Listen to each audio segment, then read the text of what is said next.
GCC had another massive drop in October from not only improving figures from their existing catalog, bringing back old figures, and also introducing new ones. Some fan-favorite army builders are restocked this month, with the Clone Wars version of the 187th with their Anaxis Trooper, and the Doom Troopers from Season 6 of the Clone Wars. Still would love to see them do a Commander Doom to pair with these guys. One of their Jango figures was also restocked last month with their Apartment Jango figure. This design was inspired specifically from the Skywalker saga, and it's a great interpretation of that. I'm a huge fan of this alternative look for Jango, and you could even repurpose this head for a clone trooper if you wanted to. As for the new stuff, there's a bunch to talk about, and the first of which is probably my favorite, which is the 13th Battalion Trooper from Jedi Fallen Order.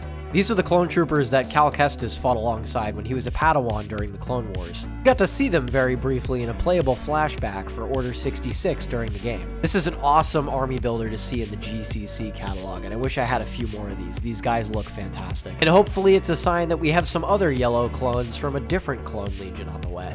They also fixed their Umbra operative trooper last month. The original one was yellow and had a printed-on pauldron, which a lot of people didn't like. This time they improved it with the more accurate orange color, which is what you actually see in the game. This is such a cool figure to do, and I really hope they do more of these Battlefront 2 skins. For some non-clones, we had Jocasta Nu, the Jedi Temple's librarian. GCC's been having a lot of fun with the LEGO dress piece recently, and this is just another addition to that. She's a great-looking figure, and she also has a dual-sided head, which is always welcome to see. They also rolled out a body for the Sabine figure from the T6 shuttle set. I unfortunately don't have that figure, so I can't show it to you with a head, but this is a fantastic-looking body with incredible arm printing on this. The detail on this figure is immaculate, and it matches what you see in the Skywalker saga, which GCC loves to do and I love seeing. So if you're not a fan with how she looked in the Ahsoka show, you can match her Rebels appearance here, and this figure will pair so nicely with the Bo-Katan and Light Custom Ezra figure coming out this week. What would a GCC drop be without some 501st boys? We had the return of some elusive 501st figures like Jesse and Hardcase,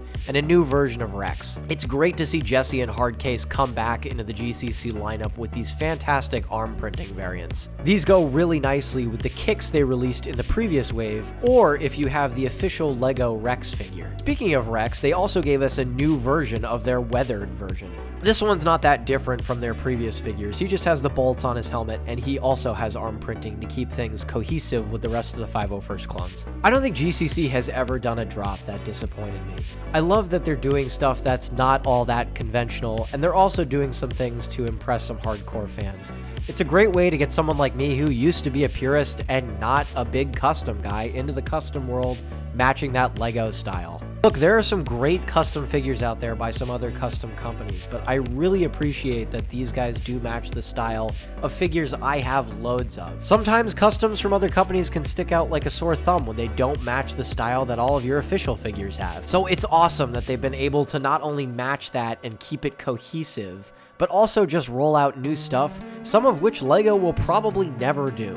So it's awesome that you can add that to your library. And keep an eye on the November drop happening later this week, because there's some awesome stuff they're rolling out. Like always, I have yet to be disappointed by these guys. The only criticism I can give them right now is that they need to do face prints on some of these clones. Some of these clone troopers cost upwards of $30, and they still don't give us face prints on these. They need to do that, and it looks like they're gonna start doing that. As always, let me know what you think in the comments down below, and that's all I've got, so I'll see you in the next video.